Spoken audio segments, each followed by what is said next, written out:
Oke, selamat siang teman-teman semua ya. Selamat datang di workshop kita gitu ya. Jadi workshop ini sebenarnya kita akan membahas lebih dalam terkait dengan Web3 dan juga blockchain dan juga nanti juga akan sedikit senggol-senggol tentang yang namanya kripto ya.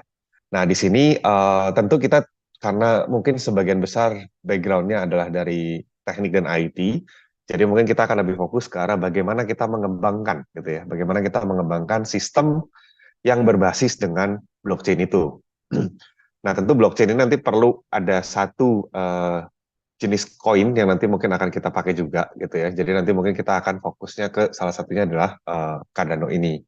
Nah, di sini kita juga sembari menunggu teman-teman yang lain ya. Jadi mungkin kita juga akan menjelaskan dulu sedikit tentang kegiatan ini gitu ya. Jadi kegiatan ini sebenarnya adalah rangkaian awal dari kegiatan-kegiatan lanjutannya. Jadi tidak hanya di sini doang. Nah, webinar ini memang hanya akan memberikan secara general overview-nya. Konsep dari blockchain itu seperti apa, terus kenapa sih bisa ada kripto, terus apa sih kelebihannya blockchain dibandingkan dengan database konvensional gitu ya. Kenapa kita perlu punya struktur data seperti ini gitu ya.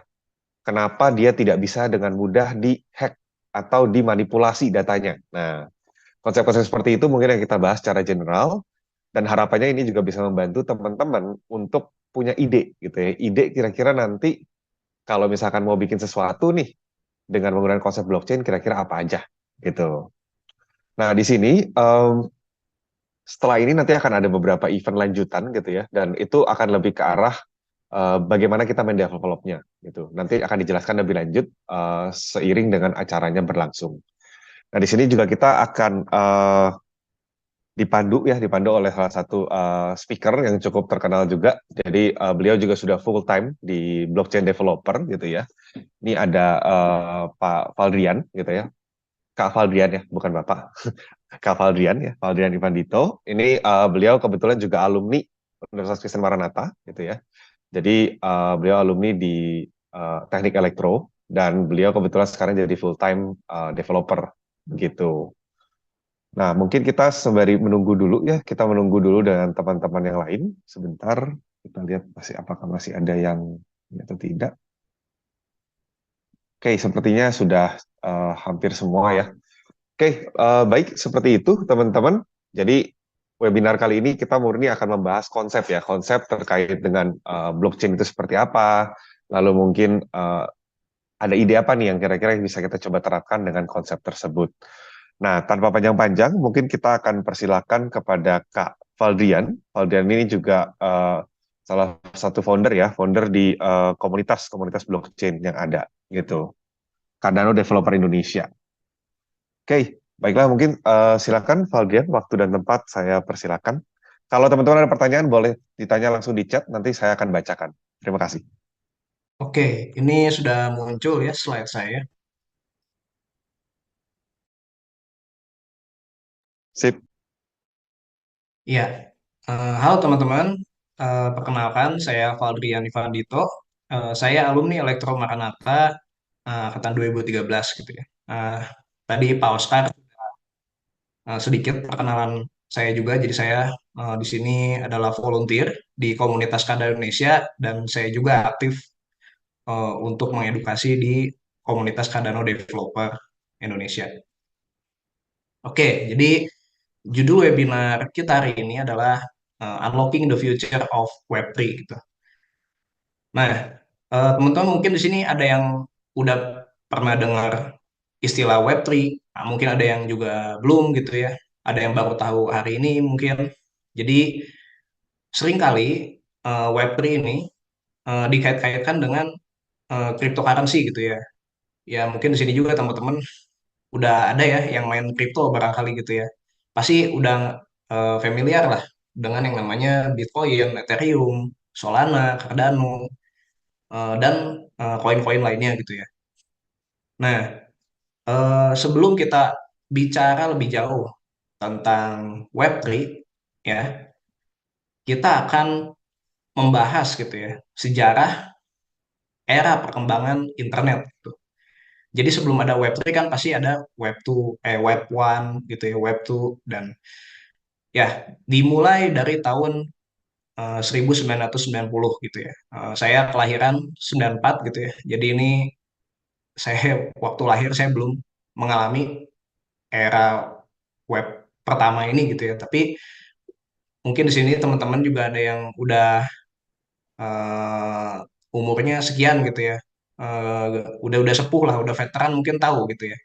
Di zaman ini eh, teknologi internet tahun 1990 sampai 2000 itu udah ada ya. Dan teknologi pendukungnya yang pertama kali adalah TCP/IP, HTTP, HTML gitu ya. Jadi waktu zaman dulu itu browsernya itu yang paling terkenal namanya Mosaic ya. Mosaic, Netscape, ada juga Internet Explorer. Nah ini saya waktu SD ada lab komputer, ada nih Internet Explorer, saya sempat coba gitu ya. Dan juga waktu dulu ya belum seperti sekarang lah pastinya, tapi udah ada situs seperti eh, eh, portal berita CNN gitu ya. Kalau sekarang kan Google, tapi zaman dulu itu yang terkenal adalah Yahoo ya. Dan juga ternyata zaman dulu itu udah ada Amazon. Amazon itu ya kalau sekarang AWS lah gitu. Waktu dulu itu Amazon itu e-commerce ya, e-commerce pertama di dunia. Tapi Amazon ini fokus bisnisnya adalah bookstore gitu ya, toko buku. Nah, zaman dulu walaupun masih agak-agak semi manual sebenarnya gitu ya. Jadi kalau mau pesan itu ya tetaplah ada kurirnya yang nganter, terus lewat telepon, lewat faksimili, lewat email juga, dan pembayarannya belum ada payment gateway mungkin ya. Belum ada kayak secanggih sekarang lah, macam-macam pembayarannya. Tapi di situ udah ada gitu ya waktu dulu. Nah, kemudian kita masuk ke era Web 2 gitu ya. Web 2 ini yang sekarang kita nikmati ini gitu ya, fitur-fitur yang sekarang kita nikmati di mana kita menggunakan teknologi internet ini bisa saling berinteraksi, berkolaborasi dengan bebas gitu ya. Contohnya kita bikin konten gitu ya, kontennya juga berupa video, berupa musik gitu. Kemudian bisa saling berkomentar gitu. Nah, kalau di web one ini belum secanggih sekarang gitu ya. Di web yang pertama kali itu nggak ada gitu konten video itu semuanya masih tulisan lah gitu ya. Nah, sekarang udah sangat berbeda gitu karena kita udah ada yang namanya API, ada yang namanya database, eh, bentuk grafik desain dari website juga udah bagus-bagus gitu ya. Karena ada CSS, ada CSS, ada framework-framework eh, untuk membuat aplikasi web gitu ya. Nah, ya contohnya yang sehari kita pakai gitu ya. TikTok, Instagram, YouTube ini adalah era di mana web 2 gitu. Tapi di web 2 ini ada mungkin kelemahan-kelemahan mungkin ini bisa dibilang. Ya salah satu contohnya kalau kita pakai aplikasi Instagram, TikTok atau apapun lah, pasti kan kita punya account ya. Kita punya account, kita menyimpan email kita, password, nama, umur, nomor HP dan lain-lain itu di mana? Tentunya di database si penyedia layanan gitu ya. Contohnya Google gitu. Jadi sebenarnya kita tidak tidak memegang data kita gitu. Kita tidak punya yang namanya data ownership gitu. Nah, bagaimana dengan Web3 gitu ya? Kita sedang menuju ke arah sana. Dan di Web3 ada kata-kata kunci yang sangat penting gitu. Yang pertama adalah desentralisasi, self-custody, data ownership, transparent, artificial intelligence. Ya, jadi di setiap era, setiap mau naik gitu ya, Web 1 mau naik Web 2 mau naik Web 3, pasti ada teknologi-teknologi pendukungnya gitu. Pasti ada teknologi-teknologi baru gitu. Jadi contohnya kalau yang sebelumnya di Web 1 ini ditemukan dulu TCP/IP, HTTP, HTML, barulah masuk ke era internet pertama gitu ya. Kemudian era internet yang kedua, JavaScript, Ajax, API, database, dan framework-framework pembuat aplikasi web. Dan sekarang teknologi-teknologi pendukung untuk masuk ke era Web3 adalah web semantik, artificial intelligence, blockchain, smart contract, SSI, cloud computing, edge computing gitu. Jadi pasti gitu ya, setiap kita mau masuk ke era baru, ada teknologi-teknologi barunya gitu ya. Dan yang sekarang ini kita akan lebih berfokus kepada blockchain gitu ya. Blockchain ini sangat identik dengan kata kunci desentralisasi, self custody, dan data ownership, transparansi juga sebenarnya. Ya, eh ya teman-teman di sini mungkin ya kalau yang main kripto udah tahu gitu ya. Itu di Ethereum. Nah, eh, sekarang kita workshopnya ini tentang teknologi Cardano gitu ya. Jadi Cardano itu salah satu blockchain layer one juga ya, seperti Ethereum, seperti Solana gitu ya. Nah, kalau di Cardano di sini ada beberapa aplikasi-aplikasi Web3 gitu ya. Ya, crypto wallet. Crypto wallet di sini contohnya ada Lace, Eternal, Vesper, Yoroi, dan juga di sini ada DeFi gitu ya. Mungkin teman-teman di sini baru ada yang pertama kali dengar istilah DeFi. DeFi adalah decentralized finance. Jadi layanan keuangan tanpa melibatkan pihak ketiga ya, berupa manusia, berupa lembaga atau entitas gitu. Jadi kita melakukan transaksi keuangan, misalkan contoh ya, saya di sini ada yang namanya LiFi. Jadi LiFi ini menawarkan layanan keuangan untuk kita eh, sebagai kita bisa meminjam atau kita sebagai peminjam gitu. Jadi misalkan kita punya aset kripto, kalau di Cardano itu ADA nama koinnya. Jadi kita meminjamkan ADA kita, lalu kita bisa mendapatkan bunga gitu ya. Kita mendapatkan return gitu dari sini gitu ya. Jadi ini layanan keuangan yang DeFi ini ya. Jadi teman-teman untuk menggunakan layanan ini teman-teman tidak usah mendaftar gitu ya. Tidak usah mendaftar menggunakan KTP, eh, teman-teman masukin nomor HP, nama, terus daftar itu nggak perlu gitu ya. Itu terjadi di era terjadi di Web 2 gitu. Jadi di Web 3 ini mostly relatif kita tuh anonimus gitu ya. Identitas kita adalah wallet address-nya kita gitu. Dan eh, data-data atau aset-aset itu kita pegang sendiri gitu. Itu yang dinamakan dengan self custody tadi, yang salah satu kata kuncinya gitu ya. Kemudian ada juga yang namanya teknologi SSI, self sovereign identity gitu. Nah, jadi di Web3 tadi salah satu kata kuncinya adalah data ownership ya. Web3 itu menawarkan menawarkan kita untuk kita memegang data kita sendiri tanpa dipegang oleh pihak ketiga gitu ya. Dan juga lebih terjamin untuk privasinya gitu ya. Nah, selain itu ada juga aplikasi untuk layanan cloud terdesentralisasi gitu ya. Contohnya di sini ada Iagon, ada Dedium, ada NVL. Jadi saya jelasin sedikit gitu ya. Jadi Iagon ini seperti Dropbox gitu ya. Kalau di web tuh ada yang namanya Dropbox mungkin ya. Kalau kalau Google ya Google Drive gitu, kita suka pakai itu. Nah, tapi ini bedanya adalah terdesentralisasi ya. Jadi si cloud storage itu terdesentralisasi. Karena terdesentralisasi mengizinkan banyak orang, kita juga bahkan bisa berpartisipasi untuk menyewakan hard drive-nya kita gitu. Dan kita mendapatkan kompensasi berupa reward. Kemudian ada juga yang namanya Dedium. Jadi Dedium ini kita menyewakan GPU-nya kita. Kalau tadi kan storage gitu ya. Kalau ini GPU, computing power dari GPU. Karena di masa depan itu AI itu membutuhkan komputasi dari GPU gitu. Jadi kita bisa menyewakan GPU-nya kita dan kita mendapatkan reward juga gitu.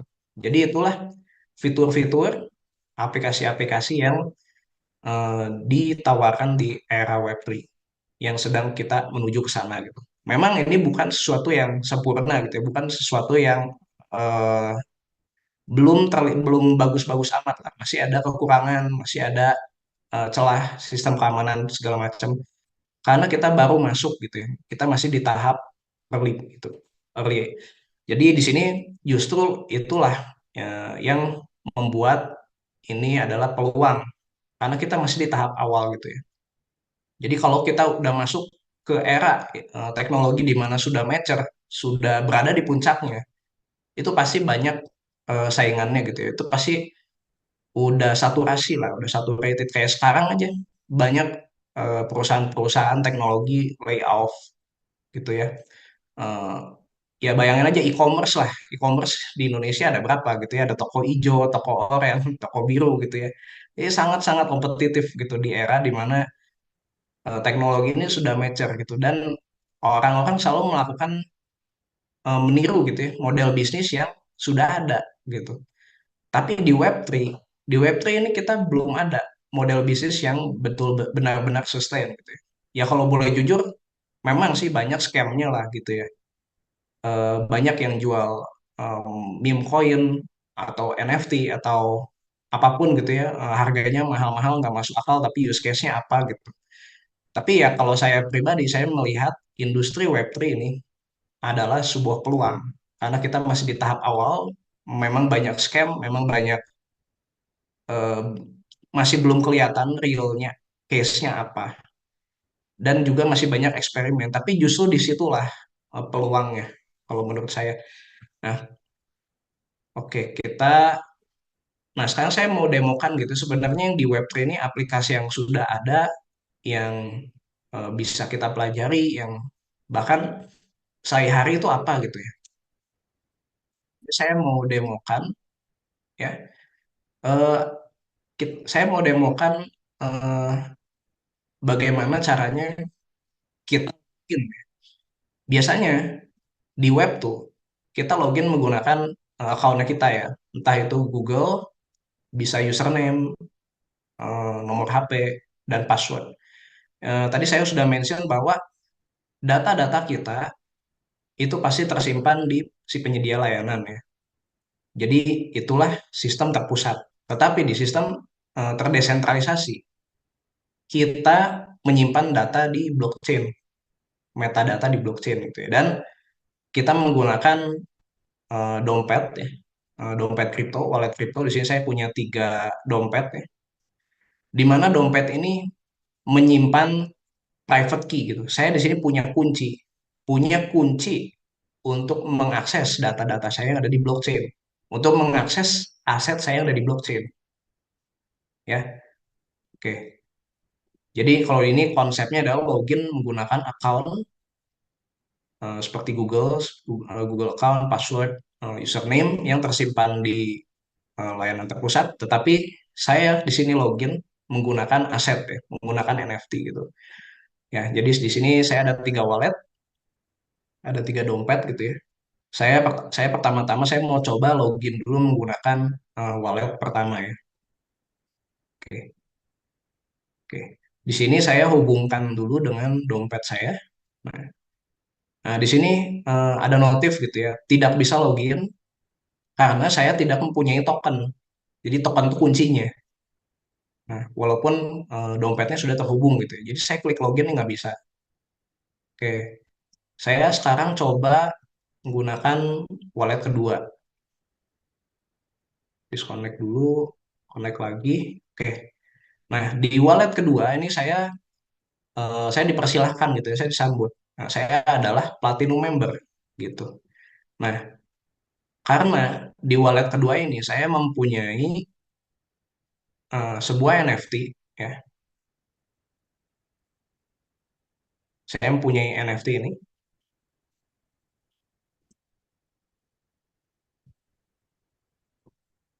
ya, dan saya boleh login gitu.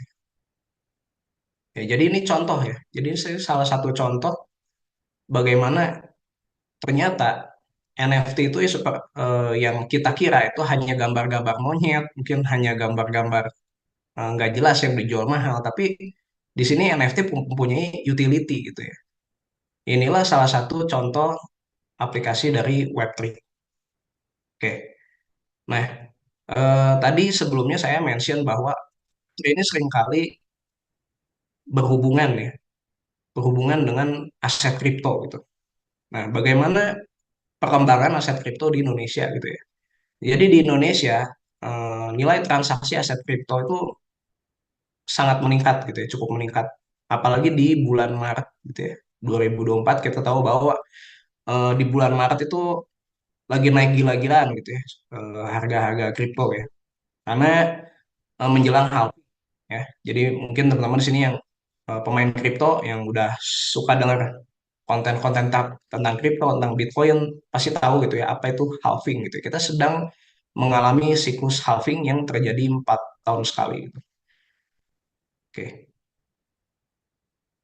Ya, kemudian di sini juga saya punya data bahwa ternyata Indonesia, negara kita adalah negara terbesar gitu ya, dengan persentase pengguna internet yang memiliki aset kripto banyak gitu ya.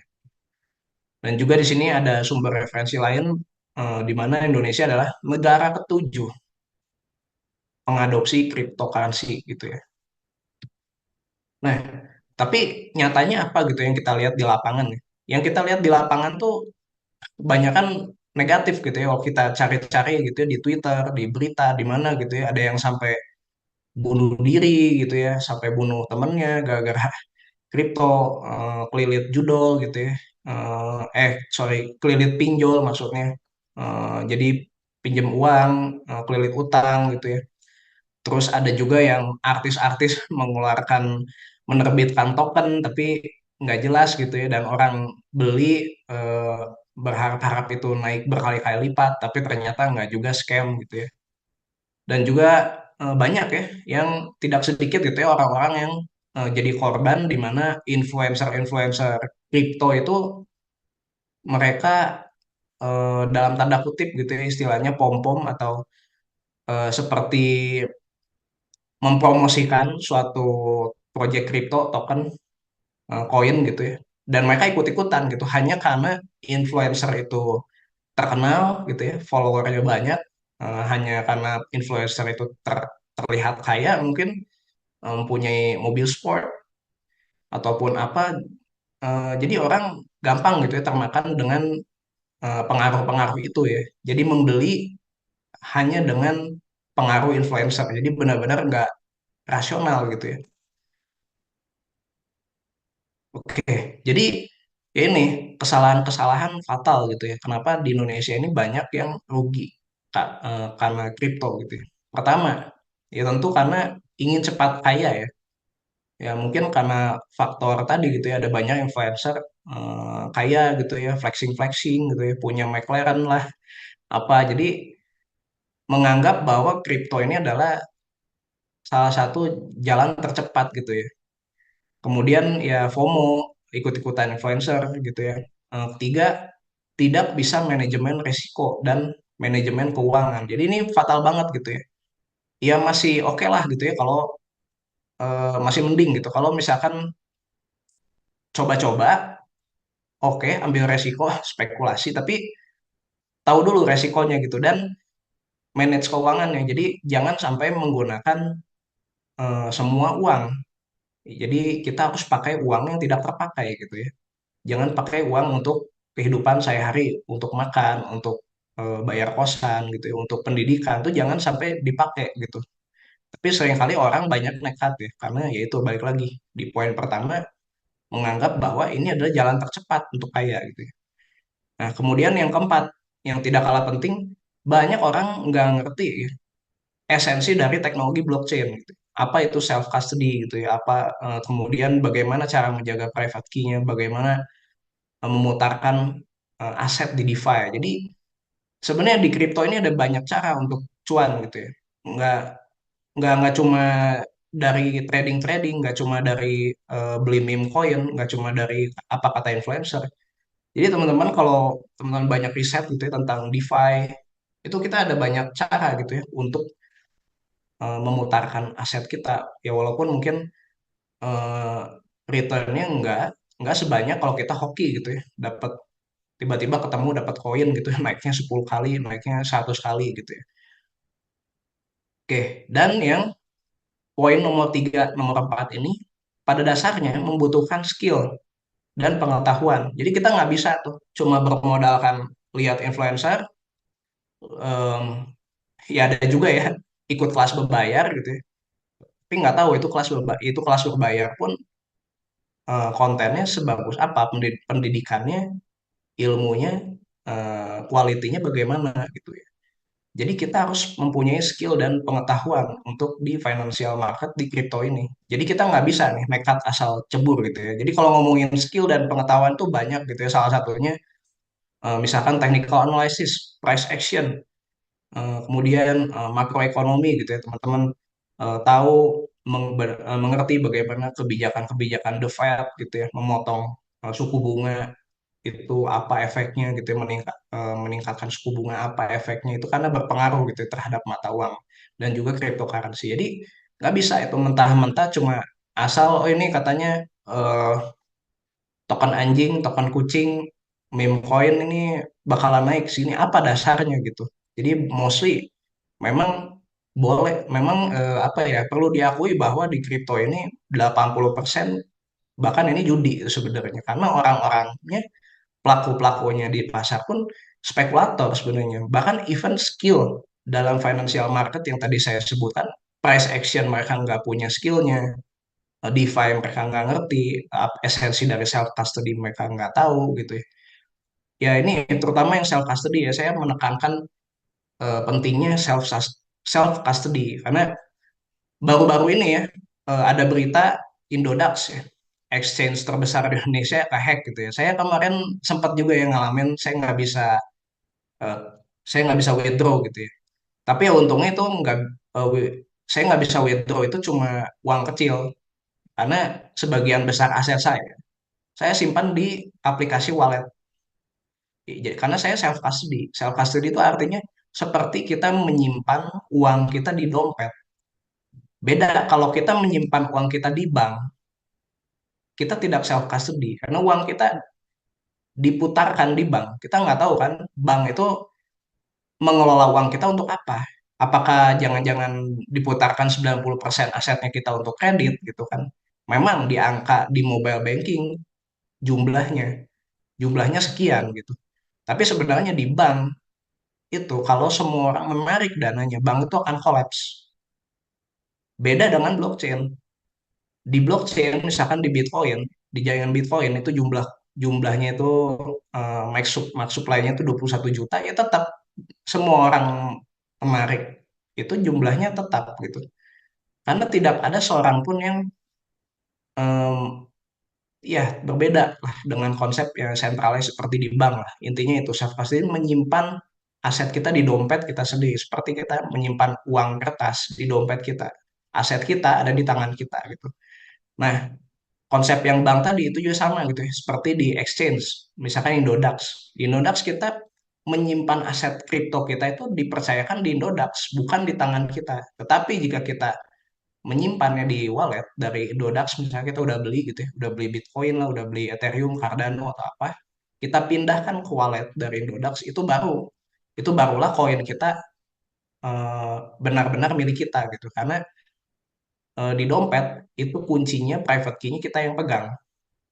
Eh, jadi ada ya istilahnya ya, not your key, not your coin gitu. Jadi ini saya tekankan konsep self custody. Jadi supaya teman-teman di sini kalau ada yang kejadian kayak kemarin tuh di Indodax, asetnya kekunci di sana, jangan nyalahin Indodax gitu. Kenapa teman-teman nyimpan banyak asetnya di situ semua? Udah tahu asetnya misalkan ratusan juta, bahkan sampai miliaran, tapi kok aneh diemin di exchange gitu. Padahal lebih aman di dompet gitu ya. Oke, nextnya ya, ya di sini ada satu fakta gitu ya sebenarnya. Mungkin influencer-influencer kripto gitu ya, terus mereka-mereka yang jualan kelas ataupun bahkan financial advisor, nggak banyak yang berani ngomong ini. Saya ngomong di sini karena saya nggak punya kepentingan kan teman-teman. Nah, di sini kita buka workshop, buka kelas itu gratis gitu ya.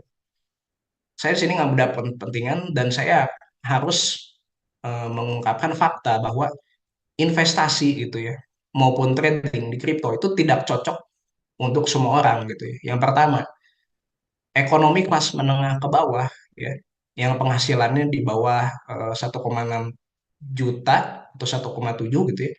Ya, ini sumber referensinya Badan Statistik ya teman-teman boleh research. Nah, kemudian orang yang terlilit hutang gitu ya. Ini nggak bisa nih. Tadi yang pertama orang ekonomi menengah ke bawah ini nggak bisa di kripto.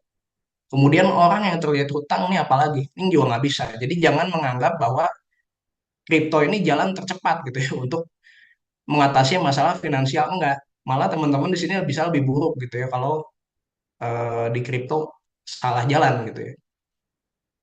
Yang ketiga, ya sorry to say gitu ya teman-teman yang masih mendanggung beban keuangan orang tua dan juga pasangan gitu ya. Ya ini istilahnya generasi sandwich ini susah. Mau investasi susah gitu ya. Kemudian yang keempat, tidak punya high income gitu ya. Jadi kalau income kita pas-pasan gitu ya, masih UMR, itu juga berat. Mau investasi, mau trading itu berat gitu ya. Kita nggak punya space. Nah, kemudian yang kelima, tentunya tidak punya pengetahuan dan skill yang sebelumnya saya udah singgung gitu ya.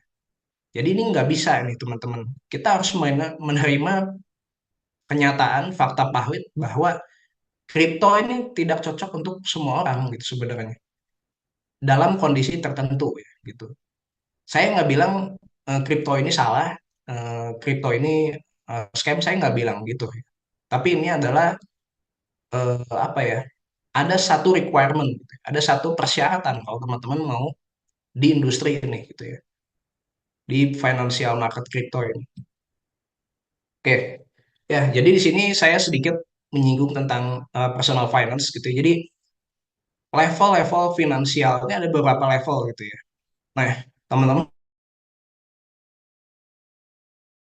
di mana teman-teman masih terlilit utang, masih sulit ekonomi gitu ya. Tangga pertama yang harus teman-teman punya adalah teman-teman harus punya income gitu ya. Kemudian lunasi hutang gitu ya. Nah, ini tuh tangganya ibaratnya masih tangga minus gitu ya. Ini masih di neraka gitu. Makanya tangganya agak beda sama tangga yang besar. Ini teman-teman harus keluar dari neraka ini gitu ya.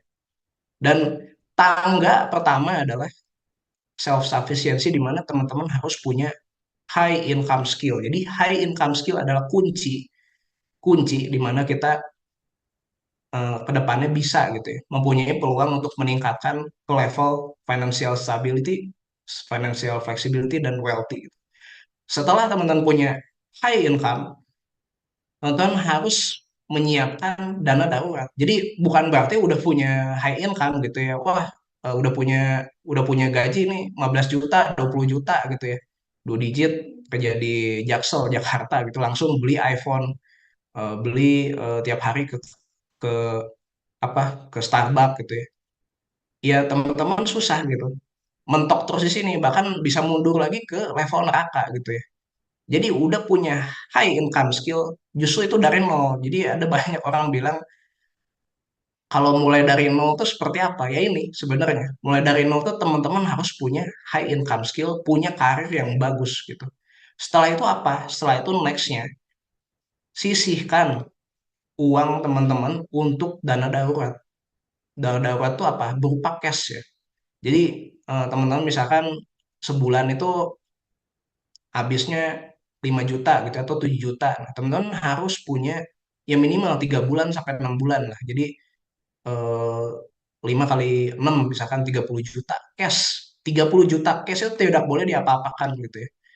Nah, kemudian next adalah teman-teman harus punyai asuransi kesehatan gitu ya. Saya di sini bukan agent asuransi, saya juga di sini nggak bermaksud untuk promosi brand asuransi apapun gitu ya.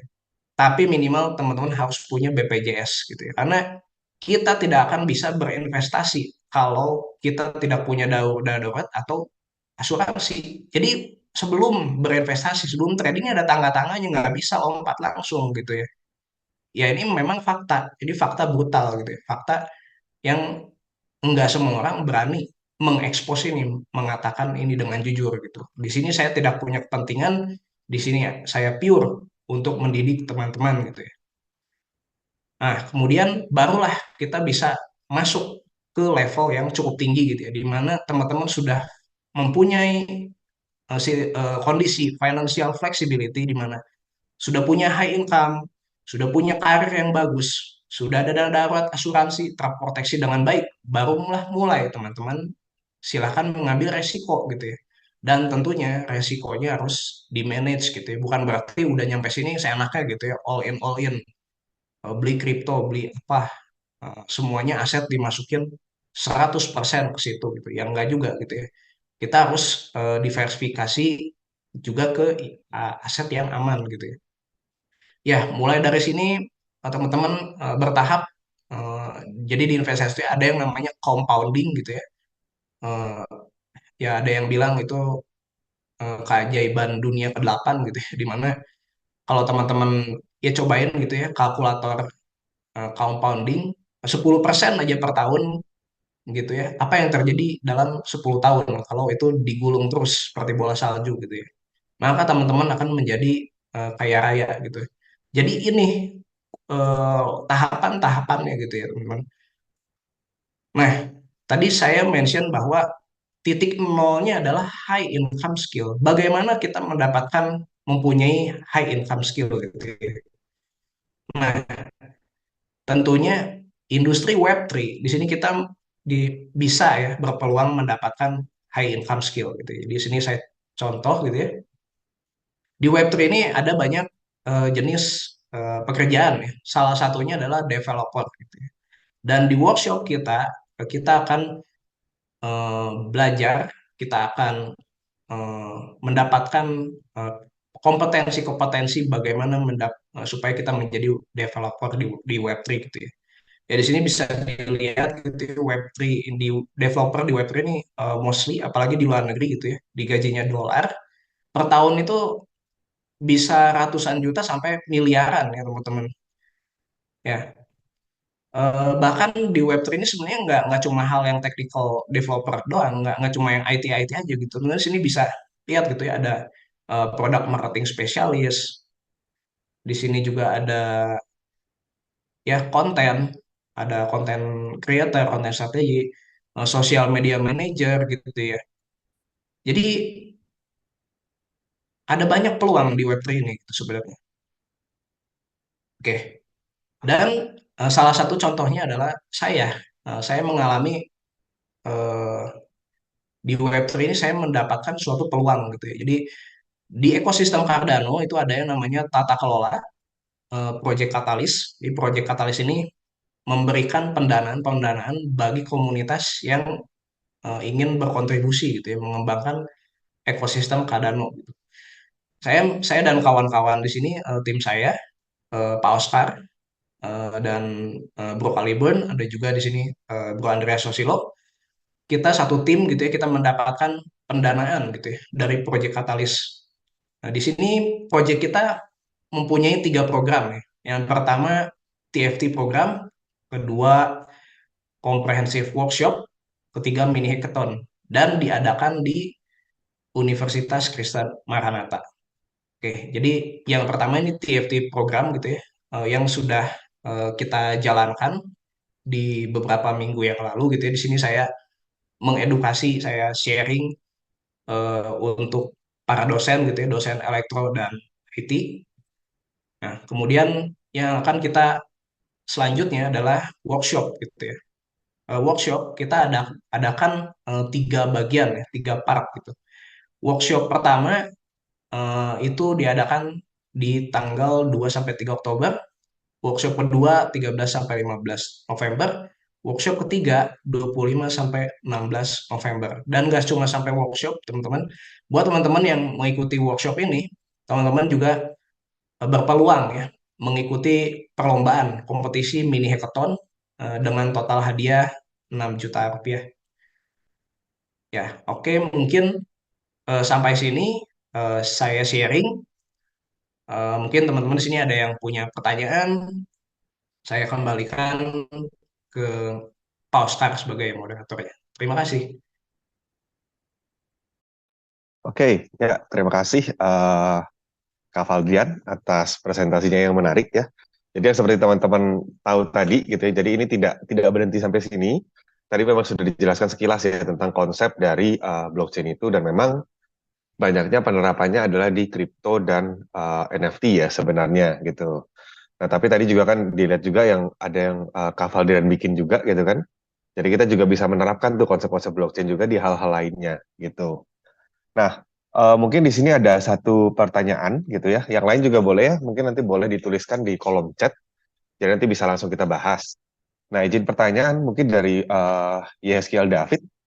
Apakah model tata kelola berbasis blockchain seperti DAO, Decentralized Autonomous Organization, yang sepenuhnya mengandalkan teknologi dapat beroperasi secara efektif dalam skala besar, tanpa campur tangan manusia sebagai pengawas? Lalu mungkin pertanyaan follow up-nya adalah bagaimana peran pengembang dalam memastikan integritas dan keamanan sistem yang sepenuhnya otomatis seperti itu, kurang lebih. Silakan mungkin Kak Valdian dijawab dulu. Oke, ini pertanyaan yang baik gitu ya. Jadi DAO, Decentralized Autonomous Organization. Jadi yang seperti saya bilang tadi, Project Catalyst adalah tata kelola di blockchain Cardano. Jadi itu bisa dikategorikan sebagai DAO ya. Untuk yang sekarang ini, memang DAO ini belum 100% ya. Belum 100% perfect banget gitu ya, mengandalkan teknologi. Tetap harus ada kontribusi besar gitu ya dari si manusia-manusianya sendiri gitu. Jadi Project Catalyst ini tentu masih masih dikelola eh, orang-orang juga, ada yang mengerjakan juga gitu ya.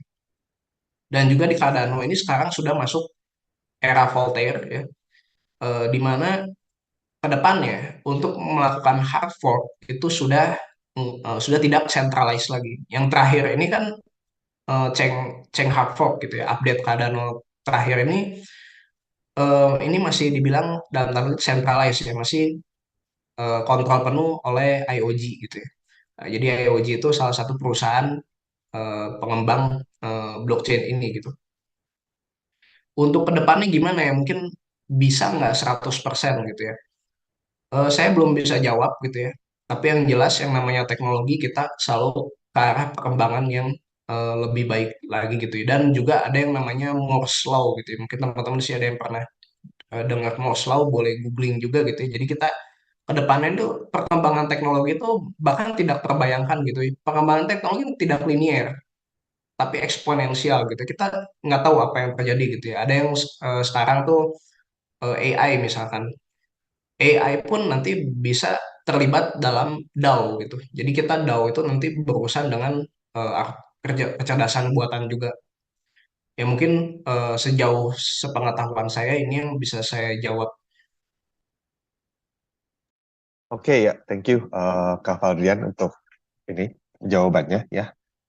Jadi ya memang tentu yang namanya pasti setiap kali ada pengembangan pasti ada tantangan juga ya. Dan masalah itu tidak akan pernah berakhir sebenarnya begitu. Oke, mungkin silakan bagi teman-teman juga yang lain mungkin kalau ada pertanyaan boleh langsung di chat aja gitu ya. Em, Mungkin sembari menunggu gitu ya, kita mungkin bisa sedikit juga bertanya-tanya terkait dengan yang tadi ya, yang workshop ya. Jadi yang akan dilakukan ke depan itu.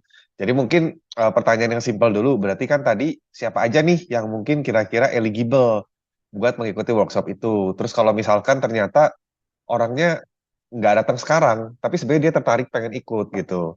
Itu gimana gitu ya. Terus cara daftarnya gimana gitu. Itu dulu deh. Silakan Kak Valdian. Oke, ya baik Pak Oscar. Saya bantu jawab gitu ya mengenai workshopnya. Siapa saja yang boleh mengikuti workshop ini? Yang boleh mengikuti workshop ini adalah mahasiswa sarjana ya, S1 yang sedang studi S1 di Maranatha, dan juga dibuka untuk kampus lain juga. Tapi memang di kampus lain kita ada slotnya ya. Jadi untuk teman-teman di sini yang dari kampus lain silakan daftar dulu aja. Nanti kalau bisa ada slot, nanti admin kami akan memfollow up gitu ya. Eh, Kalau background ya, backgroundnya kak ini tentang blockchain gitu, ada coding-coding apa segala macam. Kalau saya belum bisa gimana gitu ya. Nggak apa-apa teman-teman, ikut aja. Jangan khawatir karena kita workshopnya sesuai judulnya gitu ya, comprehensive eh, Kadaro Developer Workshop. Artinya adalah kita belajar dari A sampai Z gitu ya. Bahkan dari hal-hal yang paling basic sekalipun gitu. Misalkan pemrograman web menggunakan HTML gitu. Itu kan benar-benar paling basic banget. Jadi teman-teman pasti akan praktek, akan belajar dari awal gitu ya. kalaupun belum ada background pemrograman.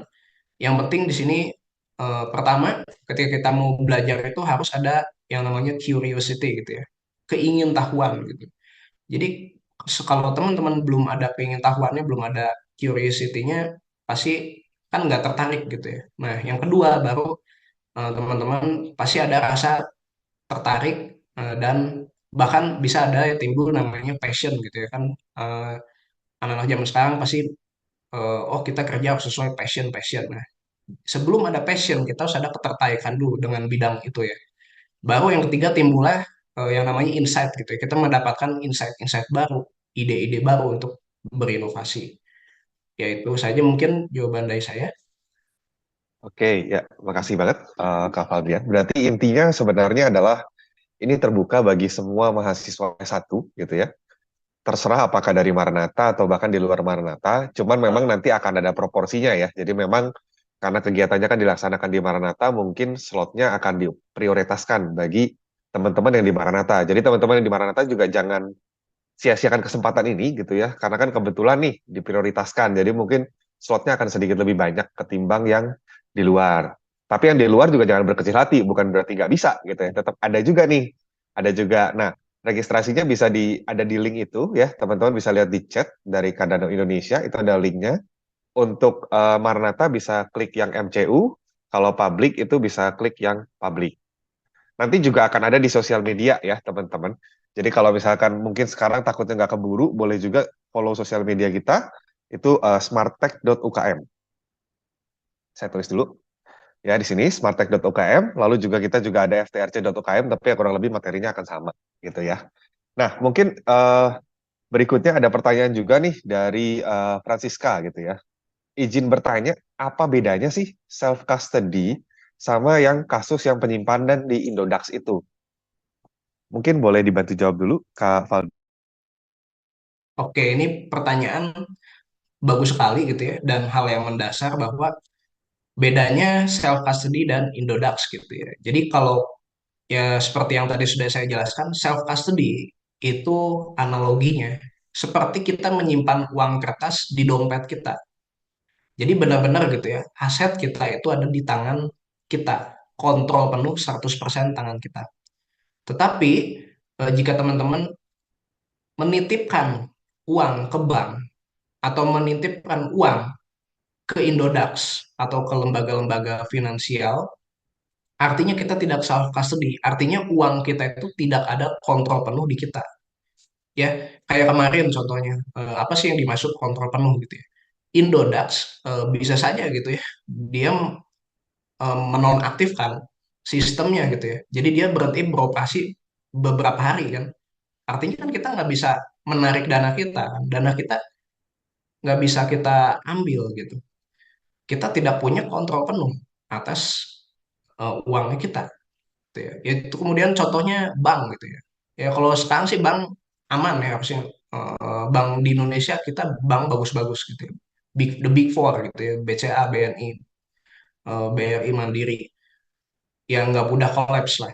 Tapi ya ini worst case gitu ya. Misalkan di negara-negara yang seperti inflasinya sudah sangat tinggi, di mana orang-orang udah nggak percaya lagi gitu ya, seperti di Venezuela, di negara-negara di Amerika Selatan, di Latin, eh, bahkan di Turki gitu yang sudah mengalami inflasi yang gila-gilaan, yang besar-besaran gitu. Itu bank itu rentan sekali kolaps.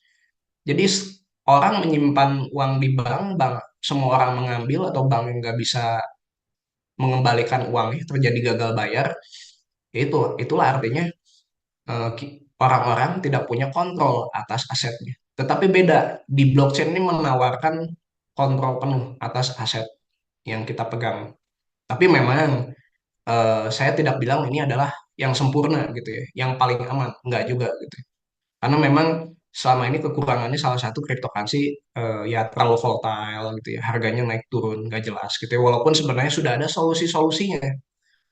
Contohnya udah ada yang namanya stable coin gitu ya, USDT gitu. Jadi itu koin token crypto yang di backup dengan dolar. Hanya permasalahannya seberapa percaya kita atas stablecoin itu kan, apakah benar-benar di backup dengan mata uang atau tidak, bagaimana membuktikannya itu dia.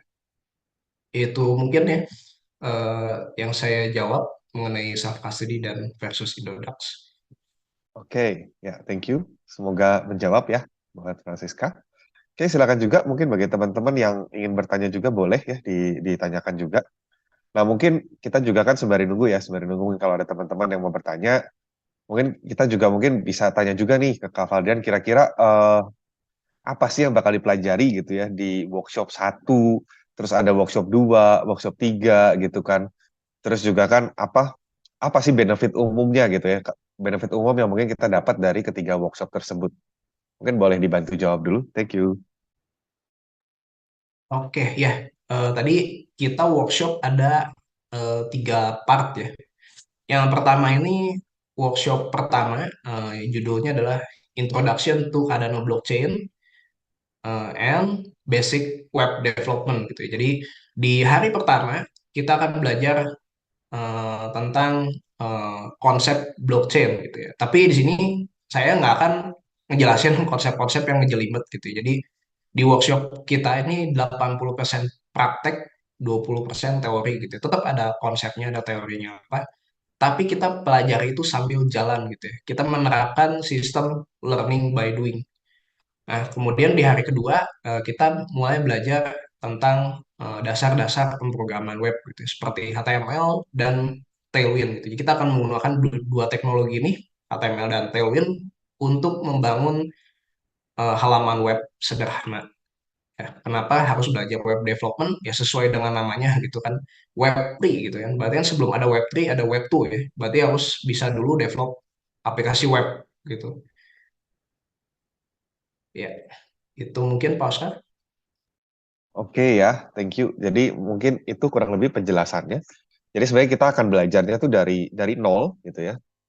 Jadi dari nol. Jadi mungkin kalau teman-teman selama tadi ya juga dibilang juga sama Kak Firdan asal punya curiosity, keingintahuan gitu ya.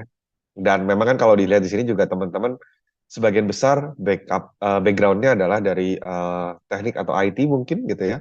Tapi kalau bukan teknik atau IT pun nggak masalah gitu. Selama memang punya minat yang besar gitu.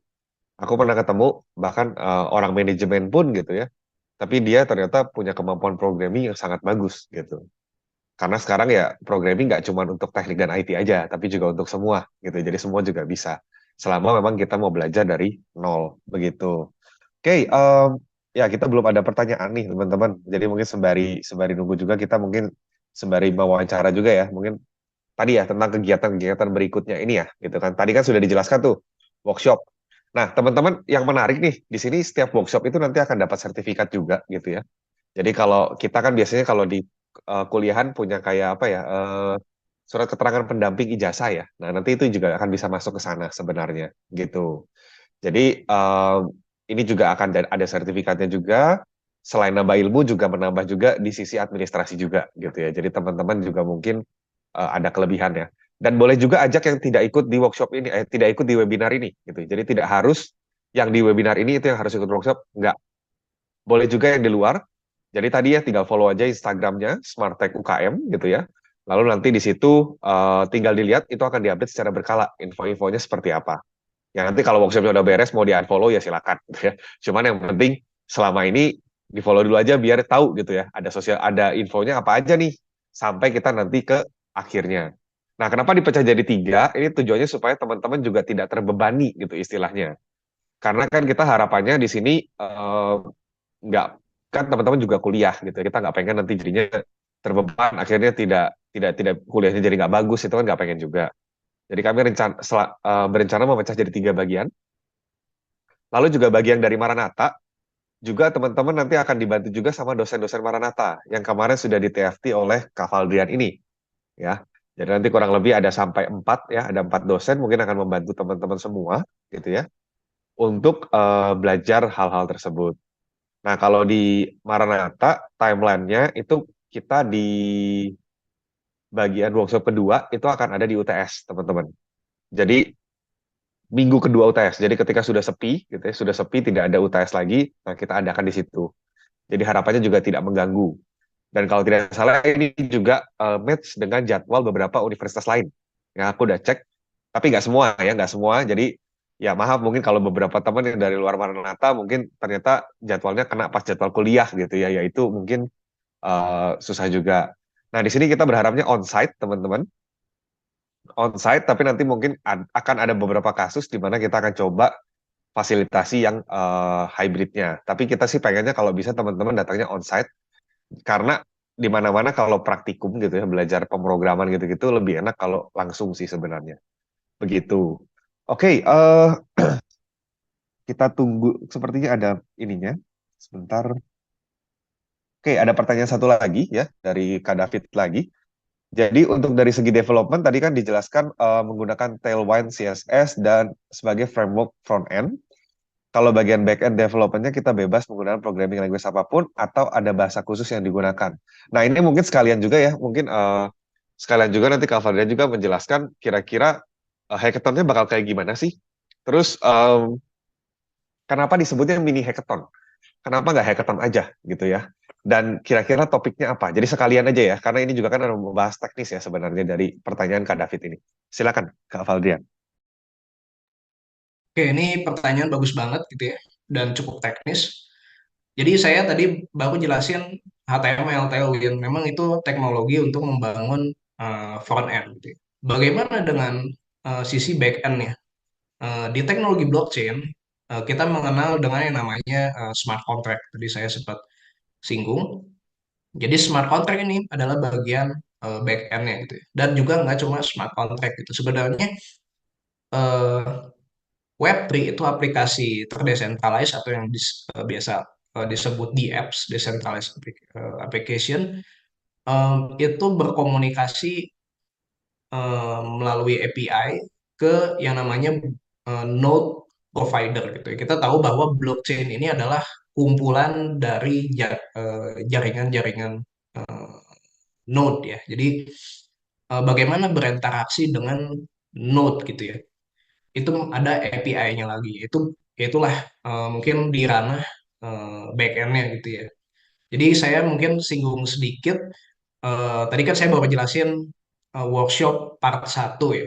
Nah, workshop part 2 dan 3-nya kita sudah mulai mengintegrasikan aplikasi web ke blockchain gitu ya. Jadi ya ini Bro YSQL ya, mungkin boleh coba browsing gitu ya. Jadi kalau di Cardano itu ada namanya Blockforce API, ada juga namanya Ogmios, itu API ya itu untuk berkomunikasi dengan Node. Nanti kita akan belajar itu di workshop part 2 atau part 3 mungkin gitu ya. Eh, Sebenarnya ada lagi namanya Mesh.js, itu juga silakan di googling aja. Jadi Mesh.js ini adalah SDK atau library untuk mengintegrasikan front end-nya berbasis React gitu ya ke dompet gitu ya. Tadi kan ada tuh saya demoin bisa connect-connect ke aplikasi walletnya, ke dompetnya. Itu adalah ada library-nya gitu.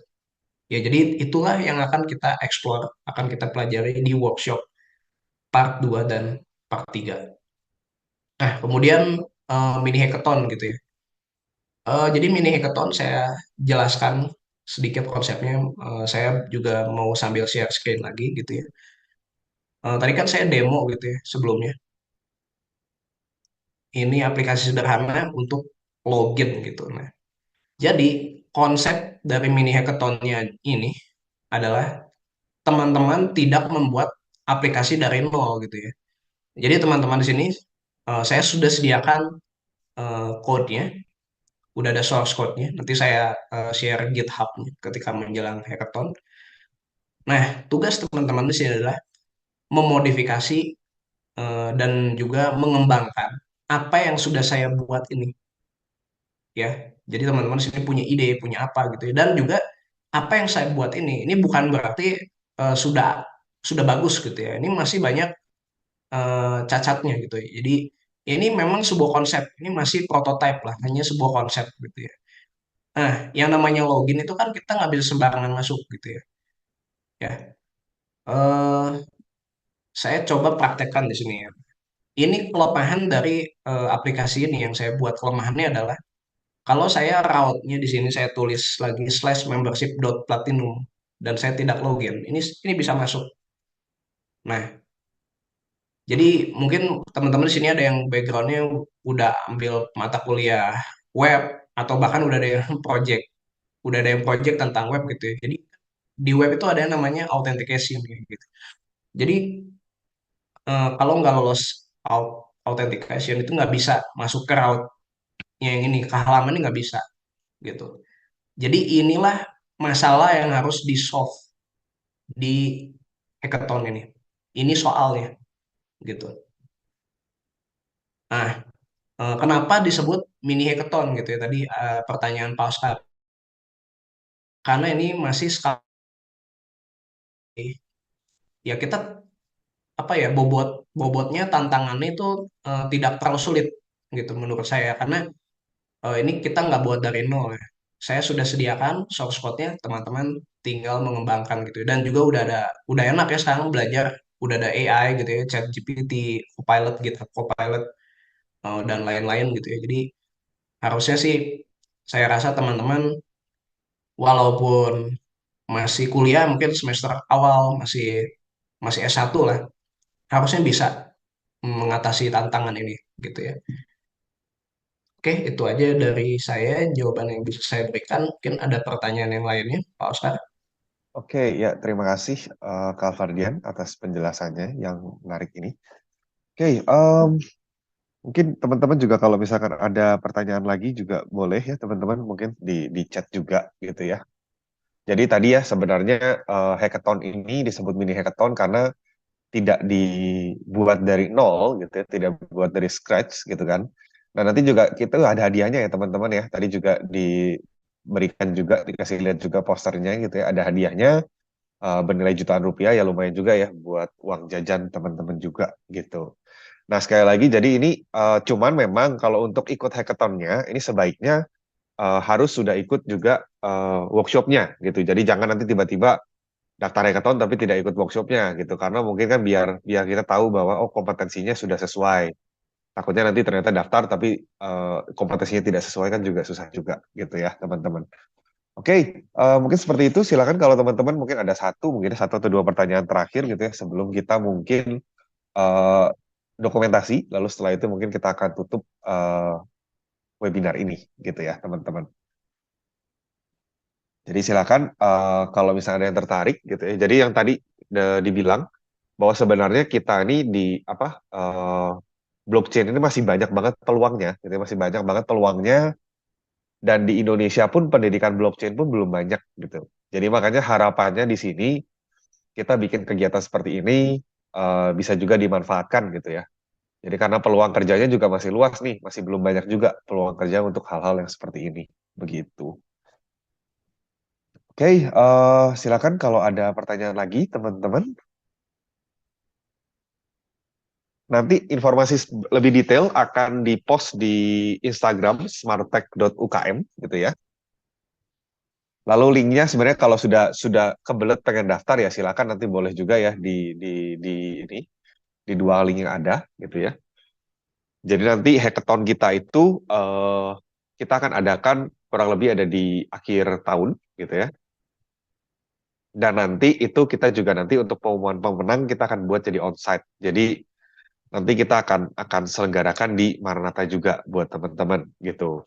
Nanti juga bagian dari luar Maranatha kita juga bisa membuat surat surat ini ya, surat undangan dan sebagainya itu nanti bisa diatur ya teman-teman. Jadi tenang aja kalau untuk hal-hal itu gitu. Oke.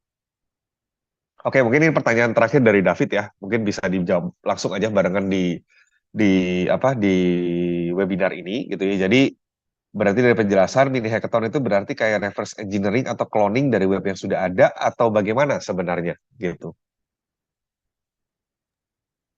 Ya, boleh aja di reverse engineering gitu ya, tapi basically saya sudah kasih source code-nya gitu. Jadi teman-teman langsung aja copy paste dan lalu modifikasi gitu ya. Jadi nggak dari nol gitu. Kayak tadi contohnya, ini kan saya login tapi belum ada autentikasi ya. Jadi teman-teman tambahkan itu, perbaiki bugsnya lah istilahnya, perbaiki cacatnya gitu. Dan juga bahkan kalau ada ide, kalau ada inovasi yang lebih yang teman-teman pikirkan, silahkan gitu buat. Ya itu aja dari saya. Oke, ya, makasih Kak Valdian.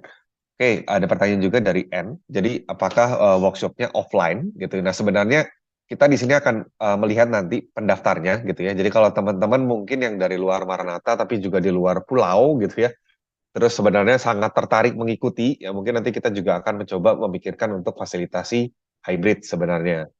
Cuman memang kan kalau hybrid eh experience-nya mungkin sedikit lebih kurang ya. Jadi kalau mungkin teman-teman yang di Bandung sebaiknya sih jangan jangan online, tapi sebaiknya tetap onsite. Tapi kita akan coba fasilitasi juga gitu ya. Nanti mungkin akan ada apa layar untuk hybridnya juga gitu ya. Jadi kalau teman-teman mau hadir juga gitu, tapi dari luar Bandung gitu ya, karena kemarin juga dilihat dari pendaftaran juga gitu ya, tersebar sebenarnya nih. Nggak cuma di Maranatha doang tersebar, dan tersebarnya juga nggak tanggung-tanggung gitu. Ada juga banyak yang di luar Jawa sebenarnya gitu kan. Dan kita juga paham sebenarnya kalau dari luar Jawa, terus untuk datang 3 kali workshop on-site kan juga dananya lumayan besar ya. Dan biasanya universitas tidak akan mengizinkan gitu. Nah, jadi yang kita lakukan nanti mungkin kita akan coba fasilitasi untuk hybrid gitu ya.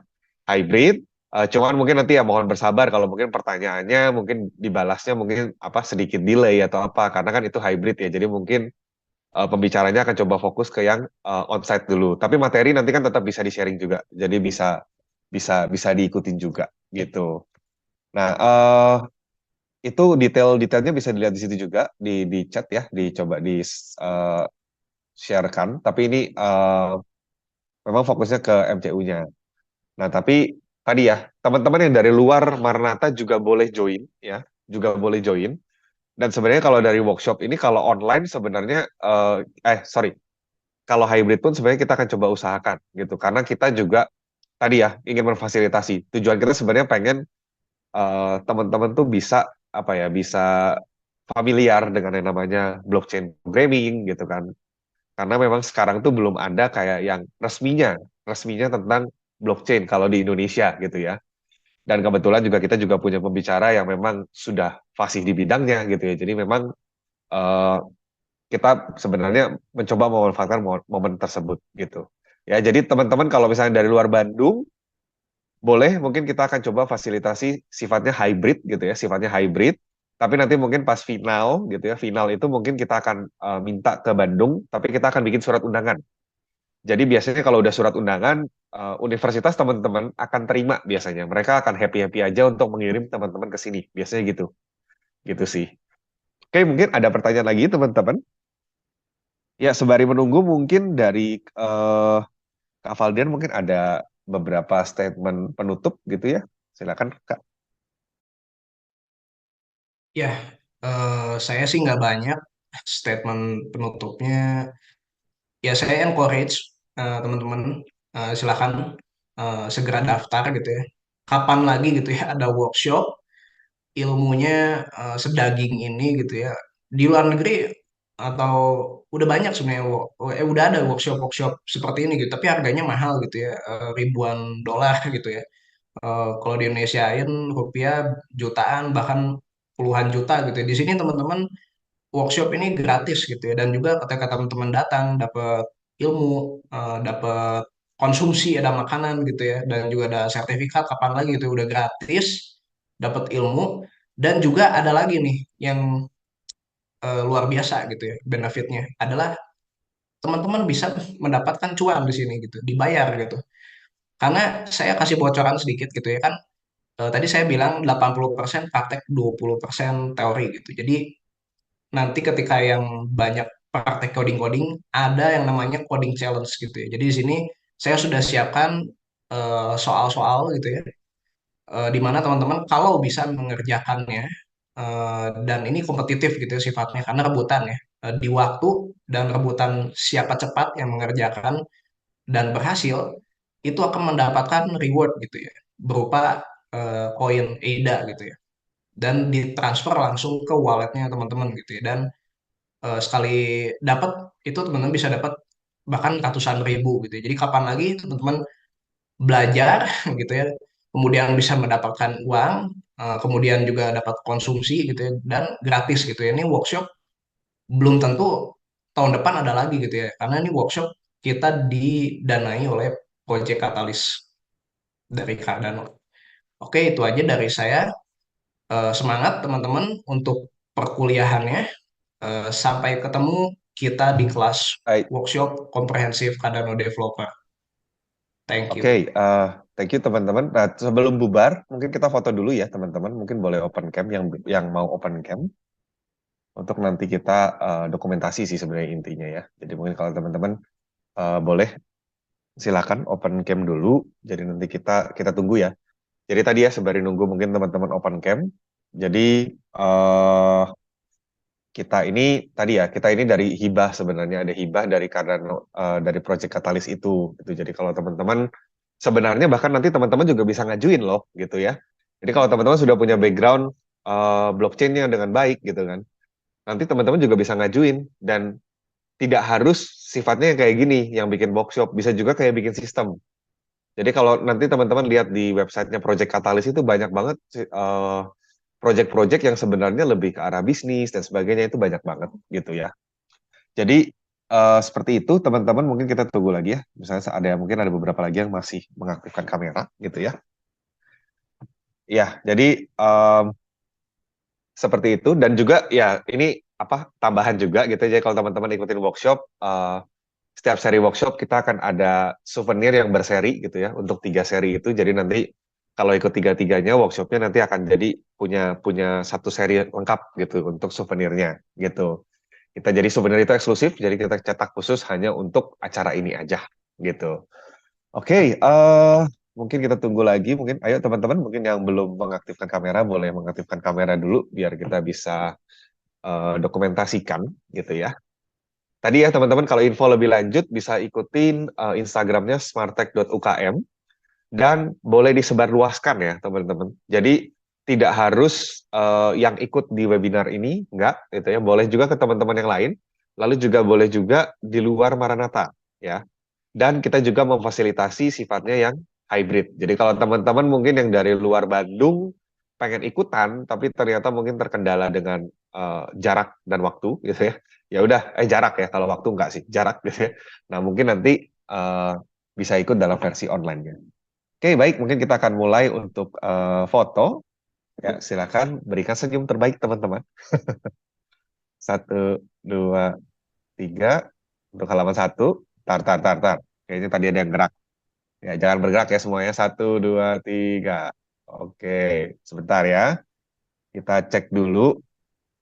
Ya, giginya boleh ditutup dulu sebentar. Saya lihat dulu. Oke, ini untuk satu. Terus kita akan ke halaman dua ya, teman-teman ya. Kita ke halaman dua. Saya satu, dua, tiga. Oke, bentar. Kita masukkan lagi. Oke, bentar ya.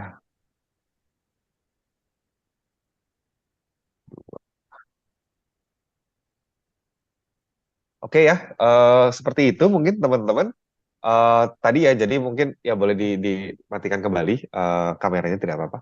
Oke, terima kasih. Nah, nanti sertifikat akan dikirimkan ke email teman-teman masing-masing gitu ya, sesuai dengan yang didaftarkan pada meetup gitu ya. Terus kalau mungkin misalkan yang tidak ada di meetup tapi ada di kelasku nanti juga aku akan share lagi juga gitu ya. Tapi kalau kalau di luar daripada itu mungkin sebaiknya nanti segera mungkin bisa di ke meetup lagi ya mungkin biar biar bisa masuk dulu emailnya gitu. Oke, seperti itu saja mungkin ya terima kasih banget Kak Valdian sudah meluangkan waktunya gitu ya untuk menjelaskan ini dan nanti juga Kak Valdian ini juga akan langsung ya mengajar teman-teman semua juga bukan ngajar mungkin diskusi bareng ya diskusi bareng gitu ya Ya. terkait dengan eh, pemrograman blockchain dengan platform Cardano ini. Oke, baik.